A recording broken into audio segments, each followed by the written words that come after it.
প্রথাগতভাবে ধান চাষ নয়, ধান চাষের পরিবর্তে অন্যান্য লাভজনক চাষের দিকে ঝুঁকছেন চাষিরা। পশ্চিম মেদিনীপুর জেলার অধিকাংশ মানুষ কৃষি কাজের উপর নির্ভরশীল।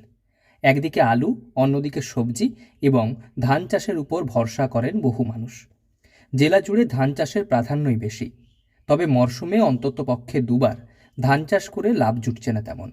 তাই বিকল্প চাষ হিসেবে বাদামের চাষ করে লাভের মুখ দেখছেন চাষিরা। বিঘা প্রতি বেশ কয়েক হাজার টাকা লাভ জুটছে তাদের। ধান চাষের মতো মাত্র কয়েক মাসেই বেশ লাভ মিলছে বাদামের চাষ করে। জেলা জুড়ে ধান চাষের পরিবর্তে বাদাম চাষের গুরুত্ব বাড়ছে। একটি মরশুমে ধান চাষ হলেও অন্য মরশুমে করছেন বাদামের চাষ। এই বাদাম চাষে উৎসাহ দিচ্ছে কৃষি বিভাগও। জেলার বিভিন্ন চাষিদের সহযোগিতা করে অন্যান্য চাষিদের উৎসাহ যোগাচ্ছে কৃষি দপ্তর। বাজারে বেশ ভালো দাম থাকায় আয় জুটছে পকেটে। আগে ধান চাষ করে করে লস খাচ্ছি। এবছর একটা 10 কাঠা জমি বাদাম চাষ করে মনে করছি আমার একটা লাভজনক হবে। এবার ফার্স্টেই মাটি শোধন করতে হয়, মাটি শোধন করে বাদাম লাগাতে হয়। লাগিয়ে মোটামুটি এখন বর্তমানে যদি বাদামের রেট যদি ভালো থাকে তাহলে ভালোই লাভ করব। আর যদি বাদামের রেট যদি 40 টাকা যদি চলে আসে তাহলে একটু কম লাভ হবে, তো মোটামুটি একটা লাভ হবে এরকম আশা করে চাষ করেছি। যারা গিয়েছে সামান্য পরিচর্যাতেই বেশ ভালো ফলন মেলে বাদাম চাষে।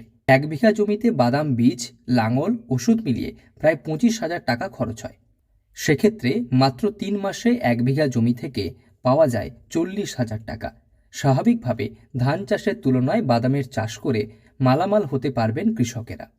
আমি বাদাম চাষ করেছি কত জমিতে? 42 ডিসি।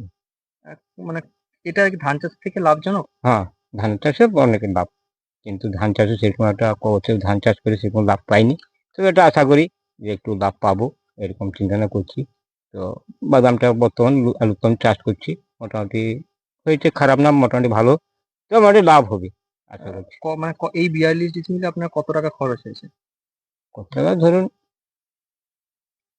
25,000 টাকা। আশা কি করছেন কত টাকা হতে পারে? হ্যাঁ, লাভও অবশ্যই 10 মতো হতে পারে। ইতিমধ্যে বিভিন্ন জায়গায় সেই বাদাম তোলার কাজ চলছে। পরবর্তীতে সেই বাদাম শুকিয়ে পাইকারি দরে বিক্রি করছেন কৃষকেরা। স্থানীয় বাজারের পাশাপাশি পাইকারিভাবেও তাদের থেকে নিয়ে যাচ্ছেন বিভিন্ন ব্যবসায়ীরা। ফলত ধান চাষ না করে বিকল্প আয়ের উৎস হিসেবে বাদাম চাষে ঝুঁকছেন জেলার অধিকাংশ চাষি। লাভ মিলছে দুহাতে। পশ্চিম মেদিনীপুর থেকে রঞ্জন চন্দ্রের রিপোর্ট, লোকাল 18 বাংলা।